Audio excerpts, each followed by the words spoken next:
देखिए सर, आज तो हम लोग प्रस्ताव भी दिए हैं ईवीएम पर। देखिए, ईवीएम एक इलेक्ट्रॉनिक वोटिंग मशीन है, इलेक्ट्रॉनिक वोटिंग मशीन है और ये पूंजीपतियों द्वारा बनाई गई फैक्ट्री की मशीन है और इस ईवीएम घोटाले की वजह से ही ये सरकार बनी है। जानते हैं, लोकतंत्र में जनता का शासन जनता के लिए जब जनता द्वारा किया जाता है तो इसे लोकतंत्र कहते हैं। जब जनता खड़ी होती है तो अच्छे राजनीतिक हेकड़ी ठीक हो जाती है। ये तो टोटल मैं पूरे दावे के साथ कह सकता हूँ कि पूरी ईवीएम जब तक हटेगी नहीं तब तक इस सरकार को सबक नहीं मिलेगा। ईवीएम तो हटाना मस्ट है। लेकिन चुनाव आयोग तो कहता है ईवीएम में कुछ गड़बड़ नहीं है। अब आपसे ये भी मैं बता दूँ, चुनाव आयोग भगवान तो है नहीं। इलेक्शन कमीशन अभी सभी राजनीतिक दल जब चाह रहे हैं कि ईवीएम से चुनाव ना हो, राजनीतिक दल आते हैं बोलते हैं कि भाई इलेक्शन कमीशन मान नहीं रहा। मानेगा किस क्यों नहीं मानेगा? सभी राजनीतिक दल अगर उसका बहिष्कार कर दें कि हम चुनाव नहीं कराएंगे तो भाजपा के लिए चुनाव करा लेगी, उसकी दम चुनाव करा लेगी। तो इसमें सभी राजनीतिक दलों को हम लोगों ने आज प्रस्ताव भी दिया है, पास भी किया है किसान आंदोलन में कि अगर कोई राजनीतिक दल अगर ईवीएम से चुनाव कराने की कोशिश करता है, चुनाव अगर होता है, डिक्लेयर होता है, अगर चुनाव में उतरता है ईवीएम के द्वारा, तो हम लोग उसका बहिष्कार करेंगे।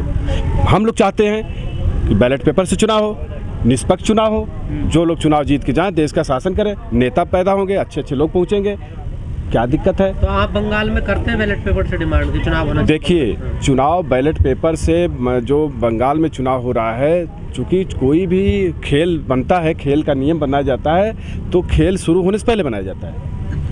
अगर खेल शुरू हो गया तो आप कहेंगे कि यहाँ बाउंड्री नहीं, यहाँ होनी चाहिए, ये इस बाल नहीं, इस बाल से खेलेंगे तो खारिज हो जाएगा। वहाँ पर चुनाव के पहले राजनीतिक दलों को चाहिए था कि इसका विरोध करें। अब चुनाव होने के बाद अगर आप रोएंगे तो इसका कोई मतलब नहीं। हम चाहते हैं कि नेक्स्ट चुनाव कहीं का भी हो वो बैलेट पेपर से हो। हम लोगों ने ये भी फैसला लिया है कि हम लोग इसकी लड़ाई लड़ेंगे। ये काम विपक्ष को करना चाहिए था, अब तक विपक्ष ने नहीं किया। अब अगर हम लोगों को लड़ना है तो अब हम लोग विपक्ष की भूमिका भी निभाने के लिए यहाँ किसान बैठ गया है। अगर हम तो यहाँ चैलेंज करने के लिए बैठे हैं, अगर आने वाले चुनाव में अगर ईवीएम को नहीं हटाएंगे तो हम लोग रोड पर उतर गए हैं किसान।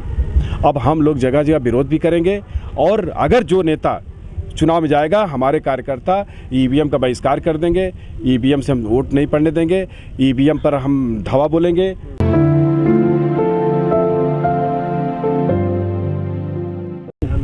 देखिए सर, अब हमारा जो आंदोलन किसानों का चल रहा है, अब एक कृषि 3 बिल से ही तक ही नहीं सीमित रह गया। अब हमारा किसान आंदोलन का दायरा बहुत बढ़ गया है। हम लोग यहाँ इस सरकार को नहीं, आने वाली भारत देश में जितनी भी सरकारें बनेगी, किसी की हिम्मत नहीं है कि वो जो कृषि कानून लागू किए हैं उसको लागू कर दें, जो बनाए हैं। कृषि कानून लागू तो हो नहीं सकता। हमारी ये सबसे बड़ी सफलता है। हम लोग यहाँ बैठ गए। अब कृषि कानून तक ही हमारा आंदोलन सीमित नहीं रह गया, ये बहुत आगे बढ़ गया है। अब हम इनके एक भ्रष्टाचार का एक हिसाब लेने के लिए यहाँ बैठे हैं। नहीं सर, सवाल वही है ना, मैंने पहले भी पूछा। आप ईवीएम पे आरोप लगाते, विपक्ष चाहिए, नेता पार्टियां। वोट तो जनता डालती है ना, जनता को सड़कों पे आना चाहिए। जनता तो वोट दे रही है मेरे भाई, जनता तो वोट दे रही है। तो मुद्दा तो जनता का है। जनता हमेशा बीजेपी के अगेंस्ट वोट दे रही है। अभी बिहार में चुनाव हुआ, आप देखें, बिहार में चुनाव हुआ। अगर आज बैलेट पेपर से चुनाव हुआ होता मेरे भाई, तो पूरे बिहार में 5 सीट भी जीतने की क्षमता में भाजपा नहीं थी, लेकिन वहाँ सरकार के करीब पहुँच गई। कुछ लोग कहते हैं कि क्यों नहीं सरकार बना ली, यहाँ पर उत्तर प्रदेश में क्यों नहीं सब सीटों पर ऐसा हो गया। आप जानते हैं, किसी को 2 रोटी की भूख है तो 3 रोटी 4 रोटी क्यों खाएगा? सरकार बनाने के लिए बहुमत की जरूरत पड़ती है। उत्तर प्रदेश में कुल 403 सीट है, 202 सीट जिसकी मिल गई उसकी सरकार बन जाएगी। तो वो 202 सीट पर अपना सेटिंग कर लिए, बाकी सीट फ्री छोड़ दिए। अब लोग कहते हैं कि अगर यहाँ का नेता कैसे जीत गया, वहाँ की जीत गया, तो वो सीटें फ्री हो जाती हैं। और जिन सीटों को 202 सीट पर कहीं पे अपना इधर 3-5 करके जीत लेते हैं, तो ईवीएम की सरकार से ही की वजह से हमारा किसान आंदोलन बुरी तरह से, किसान आज सड़कों पर बैठना पड़ेगा किसानों को। आज अगर नेता चुन के जाता, जनता का व्यक्ति चुन के जाता, तो आज हमको सड़क पर नहीं बैठना पड़ता। बंगाल की जनता तो नहीं आ रही ना सड़कों पे कि ईवीएम से चुनाव नहीं होना चाहिए। देखिए, बंगाल में भी जनता आएगी। देखिए, कोई काम जब होता है धीरे धीरे होता है। अभी कितने लोगों को जागरूक ही नहीं है कि इलेक्शन कमीशन तो जो कह दिया वही करेगा। जब किसी व्यक्ति को चोट लगती है उसी समय मलहम पट्टी करता है, जब चोट नहीं लगेगी तो मलहम पट्टी। हमारा देश इतना घातक परिस्थिति से गुजर रहा है, हमको इतनी चोट लगी है, बताइए। हमारे देश में रोज़गार ख़त्म हो गए, हमारे देश में फैक्ट्रियां ख़त्म हो गई, पूरी हमारी रोटी कारपोरेट घराने में उनके तिजोरी में बंद करने की बात कानून ला दिया गया। हमारी ज़मीन को हड़पने के लिए कारपोरेट घराने और बड़े बड़े पूंजीपतियों जमींदारों को देने की बात चल रही है, तो हम रोड पर नहीं उतरेंगे। अब इस समय मलहम की ज़रूरत है। अब तक किसान हमारा, देखिए, अब तक एक समस्या है भी, जो आपका सवाल भी सही है, अब तक हम लोग इसलिए परेशान थे, सुन लीजिएगा, अब तक हम लोग इसलिए परेशान थे कि सभी लोग एक एक जात धर्म मजहब के नाम पर पार्टियों में बट गए थे, और ये जितने राजनीतिक दल के लोग जाति के नाम पर, धर्म के नाम पर अपना अपना एक एक वोट बैंक के चक्कर पड़ रहे थे। जबकि राजनीति की परिभाषा है मेरे भाई, राजनीति की परिभाषा, अभी पॉलिटिकल साइंस पढ़ेंगे तो राजनीति की परिभाषा, जो राजनीति को आज लोग कहते हैं किसान राजनीति कर रहा है, उसके विषय में सुन लीजिए। क्वींस राइट और सभी राइटरों की जब परिभाषाएं निकाली गई, तो राजनीति वह गर्भाशय है जहाँ से युद्ध की उत्पत्ति होती है। एकता और अखंडता के लिए पूरे राष्ट्र को एक सूत्र में बांधने की शक्ति होती है, उसको राजनीति कहते हैं। राजनीति का मतलब थोड़ी नहीं हुआ कि ठाकुर है तो फला पार्टी, यादव है तो फला पार्टी, ब्राह्मण है तो फला पार्टी, हिंदू है तो फला पार्टी।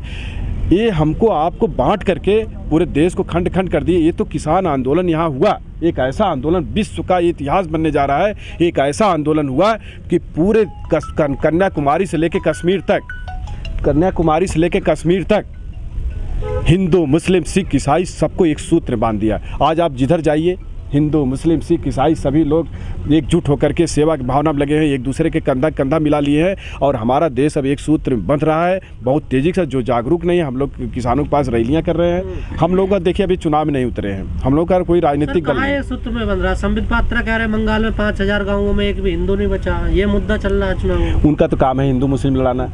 अभी यहाँ किसान आंदोलन पे पहले लड़ाई की खालिस्तानी, फिर लड़ाई की हरियाणा पंजाब, एंटी हरियाणा एंटी पंजाब का रूप लगाए, फिर यहाँ गाजीपुर बॉर्डर पे आए, यहाँ पर सारे लोगों को तोड़ने का प्रयास किए, मिलिट्री लगाए, पुलिस बोले कि गांव के लोगों ने हमला कर दिया। बताइए यहाँ गांव वालों से क्या मतलब है? गांव वाले दूर दूर हैं, यहाँ पर हाईवे पे हम लोग शांतिपूर्ण ढंग से कर रहे हैं, वो लोग उकसाए। लेकिन हमारे किसानों ने अनुशासन का परिचय दिया, हम लोग अनुशासित ढंग से लड़ रहे हैं और यहाँ जीत किसानों की होगी। कुछ हमारे देश के षड्यंत्रकारी हैं, ये लोग किसानों को या जो चुनाव लड़ना चाहता है उसको इन किन प्रकार से उसको घायल करना चाहते हैं, हत्या करना चाहते हैं। लाश की राजनीति, जब भी चुनाव आया आप देखे होंगे, पिछली बार पुलवामा में हमला करा करके न जाने कितने हमारे वीर शहीदों को शहादत पर, ये लोग हमेशा लाश पर चढ़ करके राजनीति करने का जो चक्र रच रहे हैं, हम लोग इनके मंसूबों को चूर कर देंगे। ये जो मिथुन चक्रवर्ती हैं, स्टार हैं बॉलीवुड के, वो आ गए हैं भाजपा में, जब भी उनके आरोप लगे, उन पर करप्शन के, उनके बेटे पे रेप का आरोप है, किस तरह से देखते हैं इस राजनीति को? देखिए मेरे भाई, जो मिथुन चक्रवर्ती एक कलाकार हैं, एक फिल्मी दुनिया के हीरो हैं, हम उनको इसलिए बीच में नहीं डालते हैं कि हम लोग भी मिथुन चक्रवर्ती के बहुत बड़े फ़ैन रहे हैं। हम लोग 93 में जब पढ़ते थे इंटरमीडिएट में, तो उनकी जब फिल्म आ जाती थी तो हम लोग ब्लैक टिकट लेकर जाते थे। बहुत अच्छे कलाकार थे, तो वो कलाकारी दुनिया में तो बहुत अच्छे लगते थे। अब मोदी के पास जब कोई चेहरा नहीं मिला, कोई मुद्दा नहीं मिला, किसान परेशान है, फैक्ट्रियाँ बंद है, रोजगार नहीं है, शिक्षा ध्वस्त है, अस्पतालों में दवाइयाँ नहीं, जब कोई मुद्दा नहीं बचा तो वो सोच रहे हैं कि हम कहीं रैली करने जाएंगे तो भीड़ नहीं आएगी, तो पूरी पब्लिक में थू थू होगी, विश्व हमसे हंसेगा। तो वो भीड़ जुटाने के लिए जब कोई चेहरा नहीं पाया तो मिथुन दादा को ले जा करके सामने खड़ा कर दिए कि ताकि कुछ मिथुन को देखने के लिए भीड़ आ जाए। अभी यहाँ पर कोई हीरो आ जाए कहीं पर भी तो देखो ऑटोमेटिक कुछ लोग, वो चेहरा कारगर साबित होगा बीजेपी का? एकदम कारगर नहीं, क्योंकि मिथुन चक्रवर्ती कभी राजनीति में थे नहीं। उनका काम था लोगों का मनोरंजन करना, मनोरंजन की दुनिया में अच्छे लगते हैं। अब चूँकि राजनीति का नेतृत्व भी अब उनका इंद्रियाँ शिथिल हो गई हैं, वृद्ध हो चुके हैं, अब तो उनको दो लोग ले जा कर अगर पानी न दे, नहलाए न, तो बेचारे वो भी नहीं कर पाते। उनके लिए तो हमेशा 4 लोग उनकी सेवा में लगे रहते हो, तो क्या नेतृत्व करेंगे?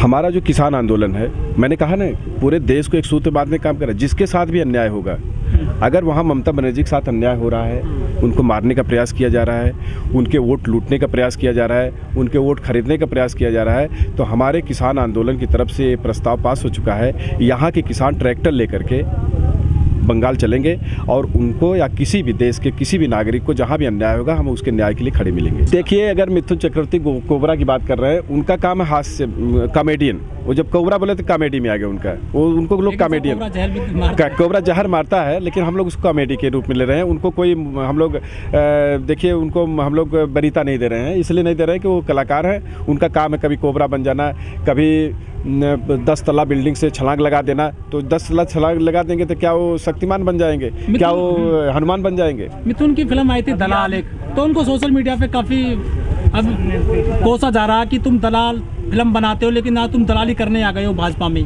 देखिए भाई, हम दलाल फिल्म तो देखे नहीं है, ठीक है, कोई ज़रूरी नहीं कि हम सब चीज़ देखे हों। अब दलाल फिल्म में क्या उनका पात्र रहा है, क्या रोल रहा है, अब लेकिन इतना ज़रूर है कि हमारे देश में राजनीतिक दलों की ये भूमिका जो हुई है दलाली वाली, उस दलाली में इसलिए चले जाते हैं। यहाँ पर ज़्यादातर पार्टियाँ कैंडिडेट को चुनाव नहीं देती हैं। कार्यकर्ता बनाना होगा तो कार्यकर्ता बना लेंगी, जिलाध्यक्ष बना देंगी, प्रदेश महासचिव बना देंगी, सब कुछ बना देंगी, लेकिन जब टिकट की बात आती है कार्यकर्ताओं तो उनसे देना तो छोड़िए, उनसे पूछा भी नहीं जाता है कि आपके क्षेत्र में किसको टिकट दिया जाए। तो ऐसे लोग जब राजनीति में पहुंच जाएंगे तो ये सब घातक परिणाम आते हैं।